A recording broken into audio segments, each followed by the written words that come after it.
Hello everybody and welcome to the National Army Museum for this week's Friday Insight. The museum is the national home of the history and heritage of the Army, a place where you can experience the story of the Army from the perspective of those who have served in it. There are many ways you can support the museum. You can buy a book in our shop, visit the cafe, donate or become a member where you can get exclusive discounts and your very own events programme. Today I am delighted to welcome Andrew Lambert. Andrew is Lawton Professor of Naval History in the Department of War Studies at King's College London. His books include The Crimean War, 1853 to 1856, and The British Way of War. Today he's launching his new book, No More Napoleons. So today, in our penultimate event of Waterloo Week, celebrating the 210th anniversary of the Battle of Waterloo, Andrew will discuss the impact Napoleon left on Anglo-European politics and how Britain worked to secure order in Europe. After this talk, I will be whisking Andrew upstairs to our shop where he will be signing copies of No More Napoleons.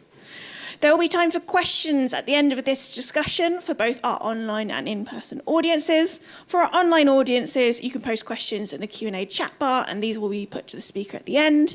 In the room, I'll be bringing around a microphone, so just raise your hand. Moving on with some technical points. Should we encounter any technical issues, please be gentle with us. If your stream freezes, we suggest that you click the refresh button at the top of the browser. A member of the team will be active in the chat bar to assist you should you have any issues or queries.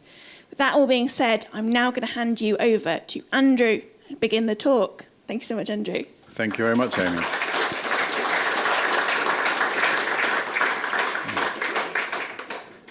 Audio check, it does work. Good. What I want to talk about today is contextualizing the Battle of Waterloo, which has an anniversary this week, but also contextualizing Britain's relationship with Europe across the long 19th century, not just from 1812, but a little earlier, down to 1914, asking some questions about why it is we privilege certain parts of our history, and how it is that so many diplomatic historians have managed to write the history of the 19th century without ever mentioning the development of British strategic capability. And so I will start with a fairly obvious discussion. The history of English-British relations with Northwest Europe in a strategic sense have always pivoted around what we now know as Belgium. It's had many other names. The port city of Antwerp is at the center of this. It's the industrial, economic heart of a very powerful region. It was also the key to the Scheldt estuary, the one body of water where a hostile power could collect an invasion fleet and plan an invasion of the British Isles. There are no other suitable harbors on the north coast of Europe for this task. So if you're going to invade England from the sea, in the age of sail, you will come through the Scheldt estuary. That is where the Spanish Armada was going to pick up its army. Duke of Parma's troops would move on to the Scheldt estuary to rendezvous. And that was why the Anglo-Spanish War of 1585 was declared by Spain when the British, English government put troops into key ports on the Scheldt estuary. One of these we know as Vlissingen. And this port would be important in the Napoleonic Wars as well. So the British-English garrison Vlissingen to stop the Spanish using the Scheldt as an invasion rendezvous, and that is the cause of war between the two powers. It has nothing to do with pirating in the Caribbean. That is romantic nonsense. It's great power that we're dealing with here. In 1793, the French Republic marches across what we would call the Belgian border, seizes the province, belongs to the Austrians, but they don't care much about it. It's a long way from Vienna. And the French incorporate Belgium into France. It becomes a French province, not part of conquered territory. They see Francophone southern Belgium as an obvious fit, and they will deal with northern Belgium as they go along. The opportunity to exclude the British from the trade of Europe is very attractive. The opportunity to take control of naval facilities and build up an invasion threat is even more attractive. This will be the central focus of British strategic operations for the entirety of the Napoleonic and Revolutionary Wars. And any version of that story that doesn't mention these events is misleading. The map, I think, is very clear. Antwerp is here. Vlissingen is up here. This is the Scheldt estuary. And the forts on both sides of the Narrows are Dutch. The Dutch owned the control of the Scheldt estuary. They didn't own the estuary. So it was only when the French took over Holland as well, first by imposing one of Napoleon's brothers as king, and then by simply just running it. So as long as the French held Belgium and had access to the Scheldt estuary, Britain would be condemned to maintain a wartime military establishment, navy and army. This would be ruinously expensive. So the whole purpose of the end game of the Napoleonic Wars for the British is to stabilize Europe, exclude France from the Scheldt and Belgium, so that the British Army and Navy can be demobilized and the ruinous cost of a wartime establishment can be avoided, and Britain can start to do the thing that it always needs to do, which is to pay down the enormous national debt it has incurred in 20-odd years of full-scale conflict. The men who are overseeing this project are very clear about this. As soon as Napoleon marches into Russia, they are convinced he will lose, and this will change everything. They are preparing their game plan from early 1812 onwards. It's worth noting that Napoleon's army left from Boulogne, which was the place where he massed his troops to threaten an invasion. But you can't invade England from Boulogne. It's a dry harbour with very limited capacity. The invasion would always have come from the Scheldt estuary. The city of Antwerp, heavily fortified, was developed by Napoleon as a major naval base. If you've been to Antwerp, you will know the great docks on the right-hand side of this picture, which is now the home to the Antwerp Museum. On the opposite bank of the Scheldt is the shipyard where Napoleon built his new battle fleet.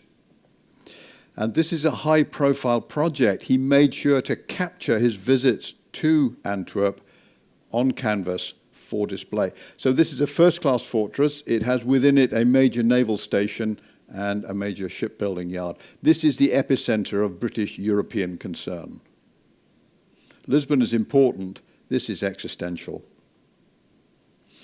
Here we are, 1803, Napoleon and Josephine in Antwerp to inaugurate the new project.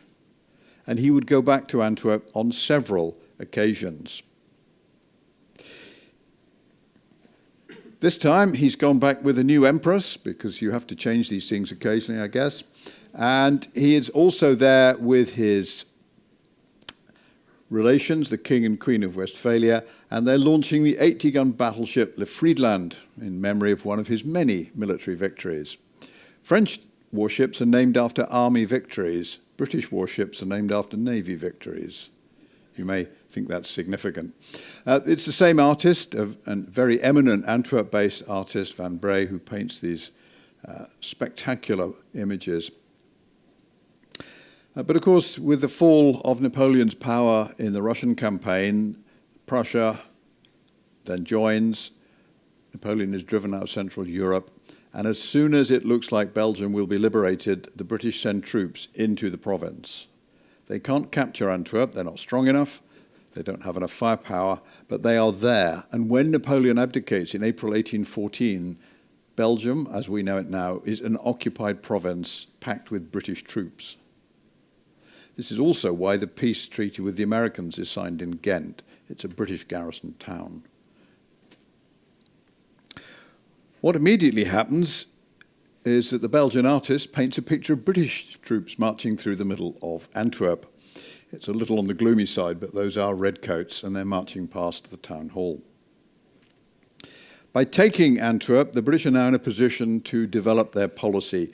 What they want is the French out of Belgium. They want Antwerp neutralized. They want the Scheldt under the control of a power that will not threaten them. Their plan is really quite simple. They will unite Belgium, which the Austrians don't want back, with the Dutch Republic. but not liking republics, they will place it under the Prince of Orange, who will become the King of the United Netherlands. They will also marry the daughter of the Prince Regent to the heir of the Prince of Orange, setting up a dynastic link, rather like William and Mary a century earlier. This all sounds very Marlborough, doesn't it? Yeah, well, Marlborough turns up a bit later. These plans don't work particularly well. The marriage doesn't happen.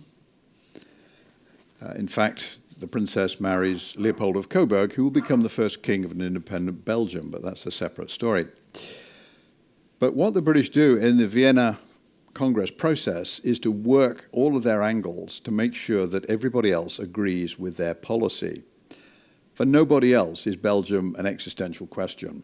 Once Napoleon has been removed, the French government is prepared to concede. The Austrians don't want it back, the Prussians couldn't care less, and it's a long way from Russia too. So the British make this their priority issue, and they secure those terms: a unified Netherlands, fortified borders, the forts to be put back up that were knocked down in the 1780s, and all of this to be under the control of Field Marshal the Duke of Wellington. And Wellington, as soon as the war ends, becomes the ambassador in Paris. He is also the commander of the British garrison in Belgium, and he will ride through Belgium, locating the new forts, and he will visit the famous battlefield in September 1814. He's familiar with it from Marlborough's notebook, because Marlborough approached Waterloo from the same angle as Napoleon and decided it was not a good place to fight a battle. Marlborough was much better at topography than Napoleon, much better. He outflanked the position instead in 1705. So Wellington is providing the strategic and even the tactical level guidance. The Prime Minister, Lord Liverpool, is determined to remove all British forces from mainland Europe. And the Foreign Secretary, Lord Castlereagh, is the man who's enabling this at Vienna. But the problem of the economy is so great that Castlereagh doesn't stay to the end of the Vienna Congress process.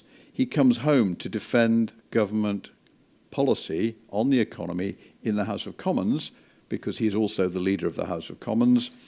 And he leaves the job at Vienna to Wellington. So Wellington signs the Vienna Congress for the British government. In September 1814, he conducts a tour of Belgium, including the battlefield, and he sets up an approach. The Prussian army has been brought all the way to Koblenz at the confluence of the Rhine and the Moselle, classic French invasion route into Germany.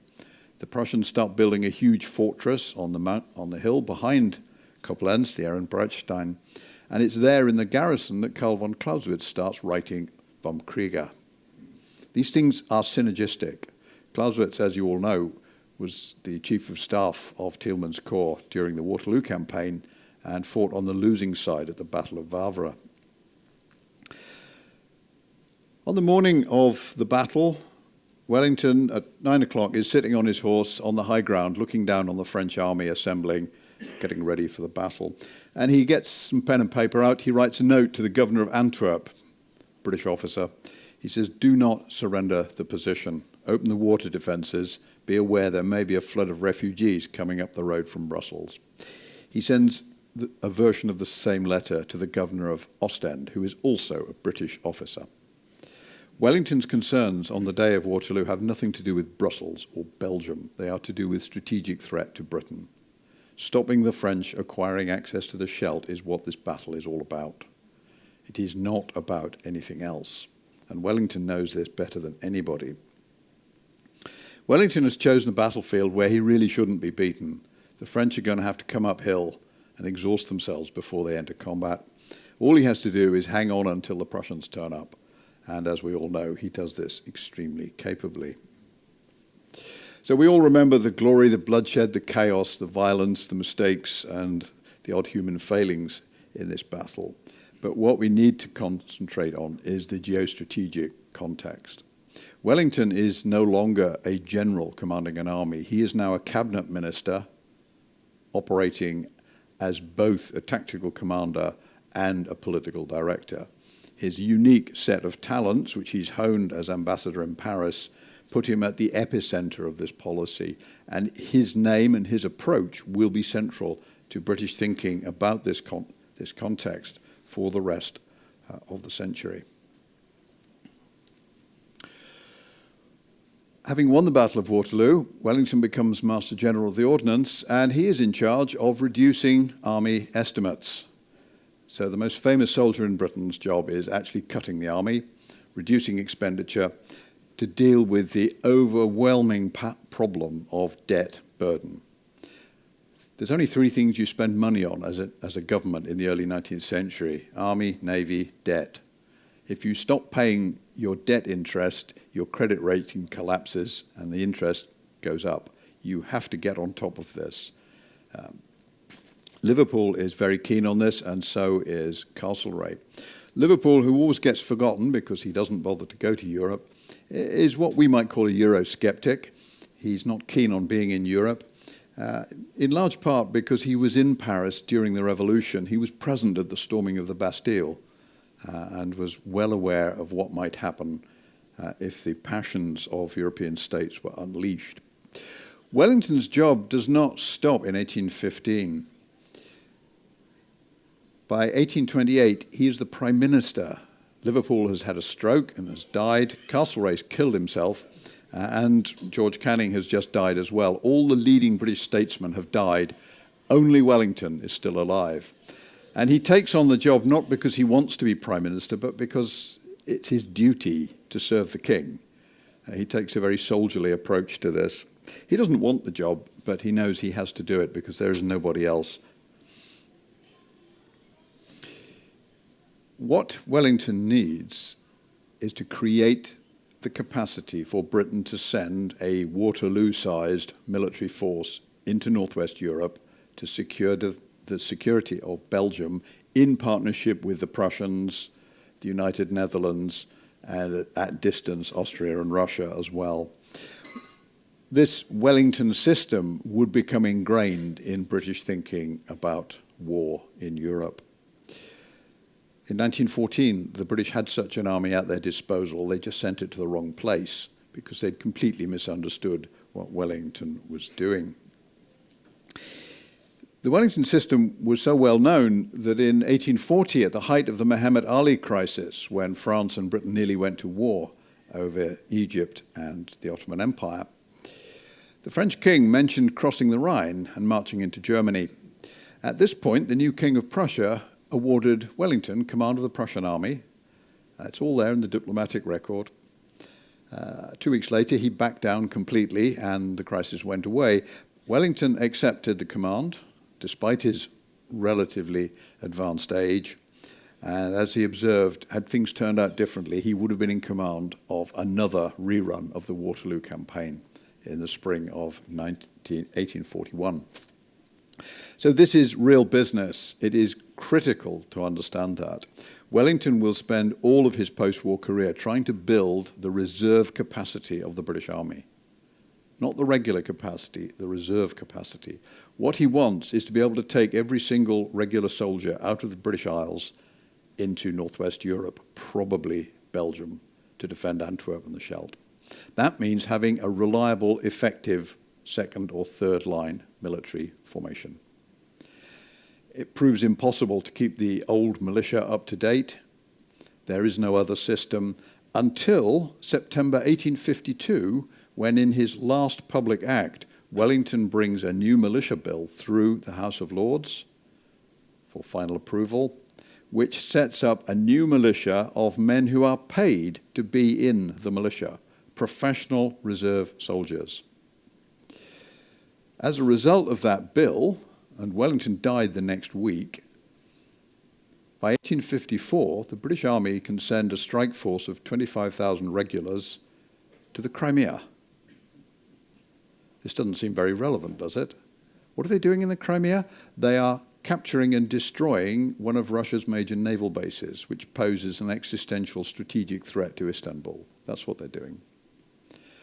And the synergy of that with Britain's interest in stopping France having dockyards and bases in the Scheldt estuary is perfect. So the main job of the British Army in the 19th century is dealing with naval threat. It's not big enough to be a continental army, but it is more than capable of doing that job. As a result, the intellectual elite of the British Army is the Royal Engineers. Their annual exercise is the capture and destruction of dockyards. And at Gillingham Barracks, they're able to do that because they're right next door to Chatham. So every year they knock down a bit of the defences of Chatham Dockyard and plan how to blow up naval infrastructure. Wellington understands all of this. He is also critically involved in the upgrading of British strategic architecture to enable the rapid movement of troops. We will come to that later. So the Anglo-German link forged at Waterloo would endure. When Wellington died, the great state funeral was held, and among the chief mourners were the Prussians, who came to check if the British were still up for coming back to Europe and helping them out against the French. A very serious piece of business. At the same time, the British needed to remind everyone that holding the Scheldt estuary was not the only desideratum. You would also need to command the sea. In April 1814, the Tsar of Russia held a review of his army of 120,000 men on the Champ de Mars in Paris. That's under the Eiffel Tower these days. He was very deliberately making a play to say, look at me, I am the master of the universe. My grandmother didn't name me Alexander for nothing. Immediately, the British government sets up a major naval review at Spithead and invites the Tsar, the King of Prussia, and others to come and see Britain's power on display. The Spithead Naval Review of late April 1814 is a fabulous event because it includes a grand tour of the dockyards, including the world's first manufacturing plant using interchangeable part assembly for complex items. That is rigging blocks. When you know there's 1,000 rigging blocks in the rigging of HMS Victory, you'll know how important it is to mass produce them. The Tsar was horrified, first by the size and scale of British power, secondly by the wealth on display, and third by the overwhelming technological superiority. He was also profoundly seasick. He found the gathering really very unpleasant. His ambitions to be the master of the universe were thwarted by a display of ships. Many of the ships on display were carefully chosen because they had the names of foreign vessels which had either been captured or had been named in honour of captured foreign vessels. One of the flagships was the Ville de Paris, named after de Grasse's flagship taken at the Battle of the Saints in 1782. So the British are making a complex statement. Before he leaves, he sails down the River Thames to Woolwich Dockyard, and the last thing he sees in Britain is the launch of HMS Nelson, the world's biggest battleship. He did not return to Britain ever again. The British have made their position clear. They have created a unified Netherlands, which should be strong enough. It proves in the Waterloo campaign to be so. And from that point on, the British look like they've got a fairly easy situation to manage. Of course, in 1830, the Belgians revolt against Dutch rule, and Wellington immediately launches a diplomatic process in London, which ends up as the Treaty of London of 1839, creating an independent, neutral, and guaranteed Belgian state. That's Britain's objective. Britain is intervening in European diplomacy to shape the strategic context, to make sure that if France marches into Belgium, the rest of the major powers will be on Britain's side to stop it. So keeping the French out of Belgium is the core of British policy, because the Scheldt estuary makes France a very dangerous competitor. Having lost access to the Scheldt, and post-Napoleonic French governments accepted that they couldn't have Belgium, the French governments that followed moved on to other projects. Napoleon had revived a grand project at Cherbourg. You're all familiar with Cherbourg, the world's second largest artificial harbour, even to this day. A monstrous project launched by Louis XVI to bolster the glory of the Bourbon regime. It became moribund under the Republic, but Napoleon revives it. It's going to create the world's largest anchorage for fleets, a first-class naval base, and it is literally 60 miles from Portsmouth. It couldn't be more obvious. Napoleon is only really getting going when he turns up in 1811. Again, poor old Marie-Louise saw quite a lot of dockyards, incomplete or otherwise. The British had known about the project from the 1780s. They were there when it inaugurated. But every succeeding French regime, and there were many after 1814, would put their effort into this, and they put their names on the structures that were completed. So we have the Bourbons, we have Napoleon, we have Louis XVIII, we have Charles X, we have Louis Philippe, we have Louis Napoleon III. They've all got a bit of this infrastructure to say, this is France, this is power, and we will take you on. The British are aware of this from the beginning. They keep a very close eye on it. The Royal Yacht Squadron is often in Cherbourg buying duty-free booze, and they give rides to Royal Navy officers who do a bit of recce work while they're there. The French know this. It's fairly common knowledge. The real response to this at this period is not necessarily particularly strategic. Before Cherbourg is anywhere near finished, the British have built a huge breakwater across Plymouth Harbour, which makes it much more effective as a place to blockade Cherbourg. That was finished in 1813. Cherbourg wasn't finished until the 1840s. But the real response from the British is cultural rather than strategic. J.M.W. Turner's great picture, Dido building Carthage, at the 1815 Royal Academy show in Somerset House. This is the picture of the show. It's huge. Turner painted it for the nation. It was never sold. He donated it and declared it should be hung where it still hangs in the National Gallery. What is Turner telling us? Napoleon uses the term Carthaginian as a way of insulting the British. Shopkeepers, Carthaginians, and we all know how history turns out. There's a great war and the Romans win, and the French are the new Romans. Turner is saying, well, actually, this time we won, you lost. We are the masters of the universe now, and this is emblematic of where we are going. We are building our empire. And the stars of the picture are, to the left of center, it's a group of small boys playing with paper boats. They are the future captains of the Carthaginian navy. So Turner is telling us something very important. We do recognize the ancient world, but we're not the Romans. We are the Carthaginians, and we are the winners of this war. Almost immediately, the Royal Navy gets used to do a little bit of action quite close to Carthage. 1816, bombardment of Algiers. Small British battle fleet goes to Algiers to demand they stop enslaving Europeans, or white slavery, as we often call it, because some of those Europeans are under British protection, being Maltese or Sicilian. The Algerines don't give in very quickly, so Admiral Lord Exmouth destroys their fleet, most of their defences, and forces them to release all of their white slaves and pay a very large indemnity. Why did the British do this? Well, A, because they could, and secondly, because the alternative was the Russians turned up and did it, and the last thing the British wanted was the Russians in the Mediterranean. So this is the British using power to secure their strategic position. But the technology of attacking coastal fortresses is about to change radically. This is close range. Right in the middle of the picture, next to the huge flame, is HMS Queen Charlotte, which is the flagship. It's less than 50 paces from the main Algerian battery. It's overwhelmed it with rapid fire. By the 1840s, this job will be done by long-range artillery using precision fires. The British are finding new ways of solving the problem of hostile naval bases, which in the 18th century are almost invulnerable. In the 19th century, they will prove to be very vulnerable indeed. In the Anglo-American War of 1812, the British were using new weapon systems to bombard the American coast. This is the attack on Baltimore, and we're looking at mortar shells and rockets being used. You all know the lines from the American national anthem, the bombs in the air, the rockets' red glare. That's the Royal Navy bombarding Baltimore. It's a confession of weakness as well.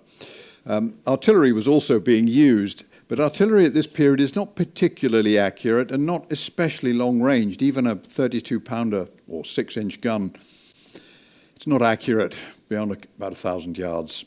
That is all going to change. The guns that will be in service 20 years later look like they're the same guns, but they're not. They're much more accurate. 1830, HMS Excellent is established at Portsmouth. It's an old naval vessel which is going to be used for gunnery training for officers and ratings. The Royal Navy is professionalising firepower. Instead of just training the men to move the guns around, they're training them to hit targets. Thomas Hastings is a very interesting figure to run the establishment. He's a very scientific officer. He's capable in many sciences. But he was the first lieutenant of the frigate that took Napoleon to Elba in 1814. He listened to many of Napoleon's long, wandering, self-glorifying diatribes about the iniquities of the British and how close he had come to win. So he was well positioned to respond to what was going to happen. By 1840, the Royal Navy is engaged in the Muhammad Ali crisis, the Ottoman split with Egypt, and it ends up having to take out the great fortress at Acre, and it does so with a few Austrian and Ottoman vessels on board. But this is the first time the Royal Navy's new gunnery has been tested. The ranges are much longer, the precision of fire is vastly greater, and even the professional officers there are astonished how effective their precision fire is. They are literally knocking over individual cannon and killing individual gunners. This was about as good as smoothbore muzzle-loading cannon got. But the ambition is not just aimed at fortresses like Acre, manned by Egyptian gunners, it's aimed at French fortresses and Russian fortresses too. That ability is changing the balance of power between land and sea very effectively. At the same time, France is undergoing yet another new regime. 1830 revolution leads to the enthronement of Louis Philippe, who is now the democratic king of France, and his idea of joining the European body of nations is to open an immense gallery of battles at Versailles in which every country in the world is shown being defeated by the French. It starts with the Moors at the Battle of Roncesvalles, and it ends with a huge picture of a small cavalry raid led by one of his sons in Algeria. The picture is 12 meters long and 4 meters high, and it's a picture of nothing happening. This is the grand opening. The diplomatic corps of Europe is there to see what's going on, and many of the diplomats, of course, are veterans of the Napoleonic conflict. And what they are shown is pictures of their country being defeated by the French. So almost everybody who went was insulted. One of the British attendees, a very good friend of Wellington, Sir Herbert Taylor, observed of one picture that it was a picture of a French naval victory over the British. He said there wouldn't be enough walls in the world to hang every picture of the British defeating the French at sea. This is the picture he was talking about, Louis-Philippe Crépin's picture of the bayonets capturing the frigate ambuscade. It is a brilliant, brilliant piece of work, but it is celebrating something very, very rare. This is a French ship capturing a larger British warship. It is almost unprecedented and almost unrepeated. It's a very bold action. The French crash into the side of the ambuscade and capture it sword in hand by boarding. Napoleon commissioned this picture because it was so rare and hung it in his apartments in a way of saying that I hope someday we'll be able to do this for ourselves. But this is a very rare event. Crépin became the painter of the Marine to Louis Philippe towards the end of his career. The French have a huge history of military bombast on canvas, and among the more spectacular examples is Napoleon at the Battle of Eylau. 1807, frozen battle against the Prussians, the Russians in the snow. Men are dying of battle wounds, they're dying of hypothermia. The thing to notice is right beneath Napoleon's head, the horse's head, is an upturned figure of a man looking up who's clearly dead and frozen. We'll see him. When Turner painted the Battle of Trafalgar for George IV in 1825, he quoted that image. There is an upturned man looking out from the drowning sailors in the foreground of that picture. The sailors are there to replicate this image. There were no drowning sailors in the water at Trafalgar. Only an imbecile would get off a wooden ship into the sea. Wooden ships don't sink. So Turner is playing with Baron Gross's image. He's countering it. He's subverting it. Here is Napoleon as victor, redeemer, holy man. Napoleon chose the picture, as you might imagine. It's very big. It hangs right next to the raft of the Medusa. It's almost on the same scale. Here's the gallery of battles. It's still largely intact in the basements of Versailles.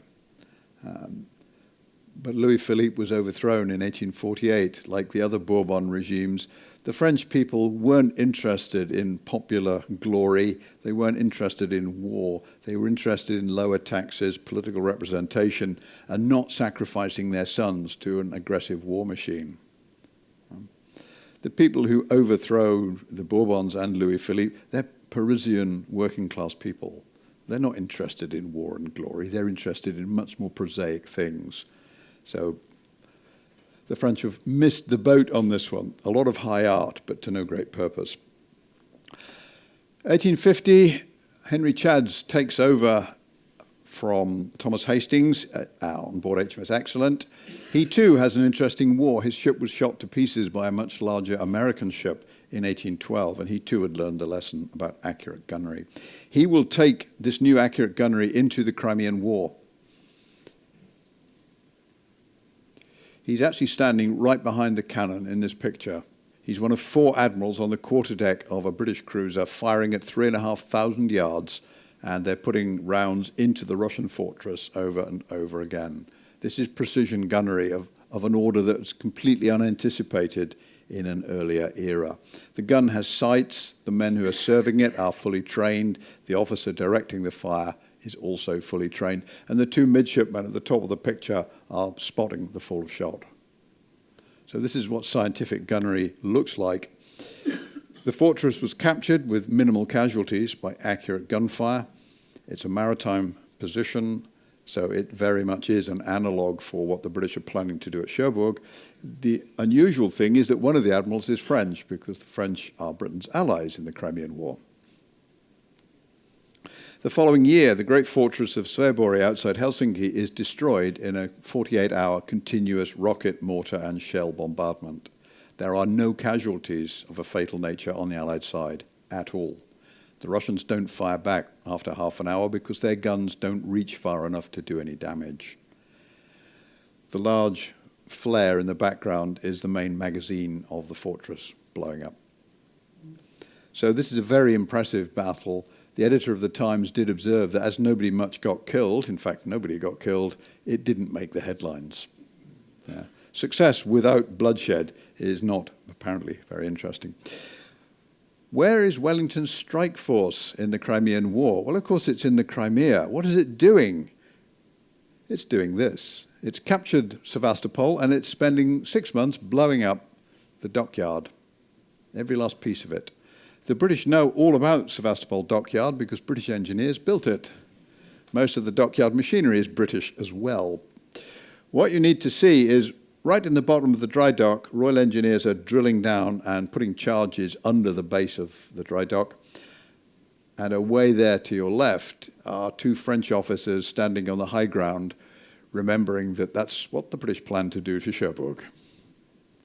So this is William Simpson celebrating what power looks like and what the Crimean War is really about. Remember, no British soldier was ever more than 8 hours' march from the sea at any stage in the entire Crimean War.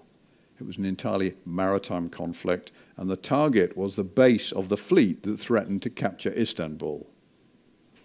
And that was the reason why the British were at Sevastopol. They weren't interested in Sevastopol, they were interested in the fleet it contained, which by this stage was all under the water. The war ends in early 1856 because the British threatened to do the same thing to St. Petersburg. And they then commemorate their victory in this war on St. George's Day by staging a Grand Fleet Review at Spithead, reviewed by the Queen. And they bring down the diplomatic corps from London and say, look at us. Here is a fleet that could destroy any of your coastal fortresses, take out your navy, and render you powerless. And after that, we'll break your economy. We won't march on your capital city because that's wasteful. We will destroy you economically, as we have just done to the Russians. The Russians and the Americans understood this very clearly. The French took a little longer. They were still thinking about other ways of doing business. Because, of course, no more Napoleons. Yes, there was Napoleon III, who overthrew the constitution, rather like Xi Jinping did, in 1852, declared himself emperor. Napoleon III, Napoleon's son, of course, had died without ever being proclaimed emperor. And the work on Cherbourg had continued. It was almost a litmus test of French authority to continue building this. But what they'd managed to build was something that was ideally suited to invading England around 1800. If you see the large breakwater in front of the position, the British know exactly how long that is, and that gives you a base to work out the targeting of establishments inside it. There's a lot of ships in the harbour, and with 200 gunboats, you can render it utterly unsafe to be there. The basins, facilities beyond it are in range of mortar fire in the 1850s. The French fleet isn't big enough to stop the British destroying this fort. But Louis Napoleon thought that this was his ace. So he summoned Victoria and Albert and the British to send a delegation in 1858, in August 1858, for a meeting which was intended to display the new dockyard, which was now finished, the new mainline rail link between Paris and Cherbourg, which was an obvious way of bringing troops up for cross-channel invasion, and a massive equestrian statue of Napoleon I on horseback pointing at Portsmouth. The royal party didn't attend the second two events. They just attended the naval jamboree.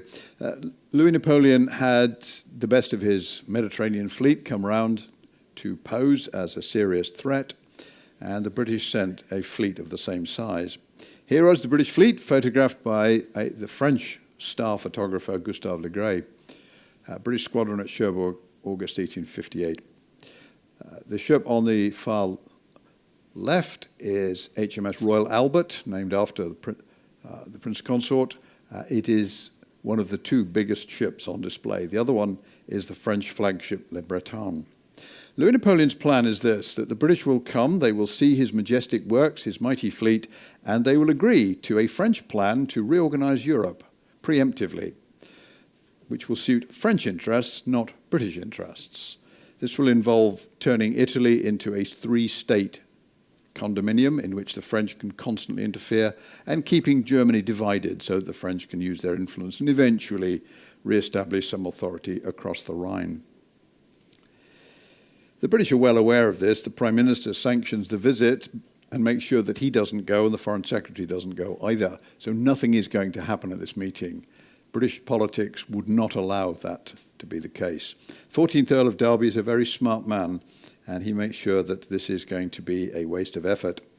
And it's worse than that, because the British send Royal Engineer delegations, naval delegations, and they also give the French a very accurate chart of Cherbourg Harbour as a way of telling them that they know exactly where everything is, and they can measure to the inch how far things are from the gun positions outside the harbour.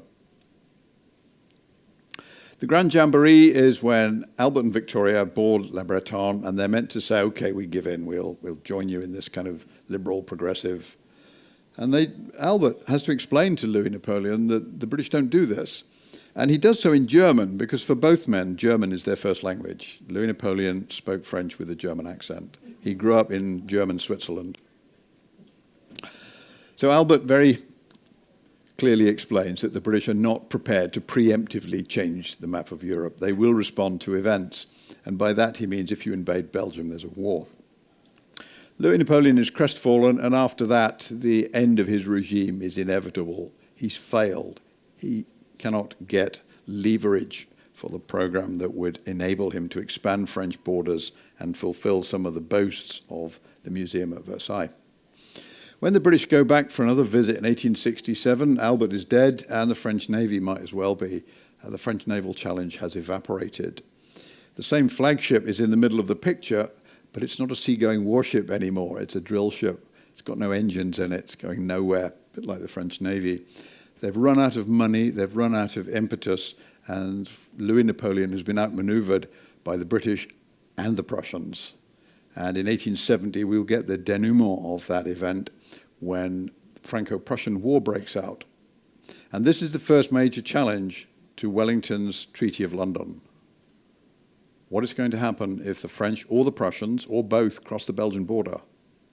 It's strategically an obvious thing to happen because it does occupy territory that will be very useful strategically to both sides.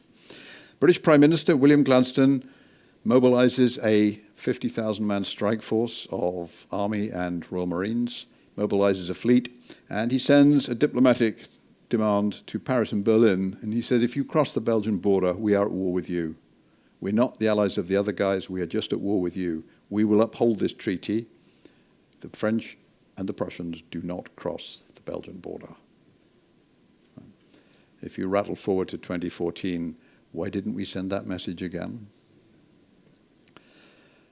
And if you wonder why, you need to realize that the official life of Gladstone contains all the information you need to work your way through this program. It was written by a cabinet minister in the government of 1914, John Morley. Everybody in the Liberal cabinet had read this book. Not one of them thought of exercising it. And just to make sure that Antwerp would be secure, the British built some new coastal service ironclads, HMS Cyclops. There are 4 of these, very powerful, small turret warships designed to reinforce the river defenses of Antwerp. Or if we're at war with the Russians, to attack Kronstadt. So the Royal Navy is ubiquitous. In 1861, the threat of naval action forced the Americans to back down over maritime rights at sea. In 1878, the threat of a fleet containing ships like this forced the Russians to back down over their attempt to seize and hold Istanbul. But the key question here is, why are there no more Napoleons in terms of this grand European imperial project? The answer, of course, in 1914, there is one. He's just called Wilhelm.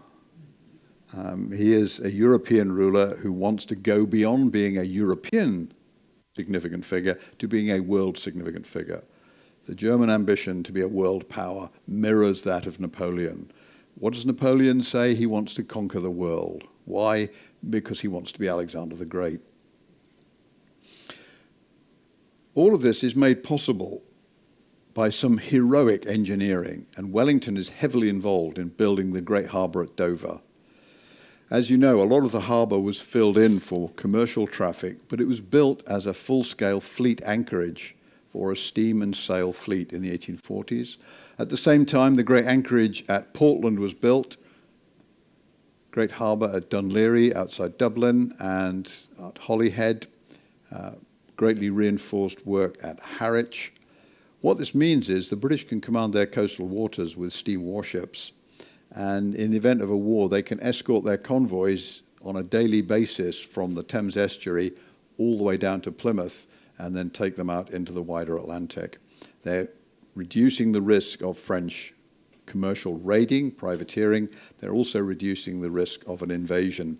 But all intelligent British politicians know commerce warfare is far more likely than a full-scale invasion. France doesn't have the troops. If France is at war with Britain and Prussia, it cannot put 100,000 men on ships to invade England. And if they invade Belgium, they will be at war with Prussia.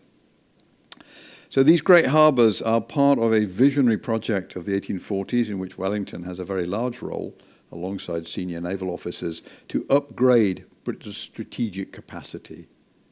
So you're creating a new reserve, you're making your field army deployable, you're maintaining naval superiority, you're increasing your infrastructure. You even build a serious naval base on the island of Alderney, which is only 20 miles from Cherbourg, just to keep an eye on what the French are doing. So while this period looks very quiet, and we think about the Crimean War as some kind of army operation, it's actually about global maritime command and about maintaining the ability to use that in peace and war. So in 1914, when the crisis brews up, British ministers are desperately looking for a way of not being involved in the war, and they forget the best way to not be involved in a war is to stop it happening in the first place. The 1870 strategy, based on Wellington's planning, should have been revived. In July 1914, the entire Royal Navy of modern warships is assembled in Portland Harbour. Every modern British warship. It outnumbers the German fleet by 2 to 1. The fleet should have been assembled, moved up the Channel into the North Sea and pointed at Hamburg, Wilhelmshaven or the Baltic to concentrate the minds of the Germans and stress that this would not be a European war, it would be a global war and that they would lose it very quickly. In the event, the Germans lost the First World War on the 8th of December 1914 off the Falkland Islands when they lost their last significant strategic asset outside the European theatre. But instead, the politicians allowed themselves to be talked into sending their expeditionary force, which they had created at great expense and some political consequence in 1907, not to secure Antwerp, which was its purpose, but to join the French fighting line in the middle of France.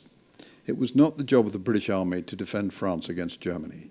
It was the job of the British Army to defend Britain's vital interests in northwest Europe, which were not the security of France, but the security of Antwerp and the Scheldt. This was a catastrophic error which led to the end of several centuries of not assembling mass conscript armies. Fundamental change in British identity. It also led to the only way that Britain could have lost the First World War, which is German attacks on British commercial shipping, operating out of Ostend and Zeebrugge. These should not have been in German hands and would not have been if Antwerp had been held. Nor, of course, would the German army have marched to Paris with an Anglo-Belgian army established in Antwerp. So the men of 1914 lost the plot. They hadn't done their homework. They didn't listen to the people who knew how these things should be done. Wellington would have been horrified. Thank you very much.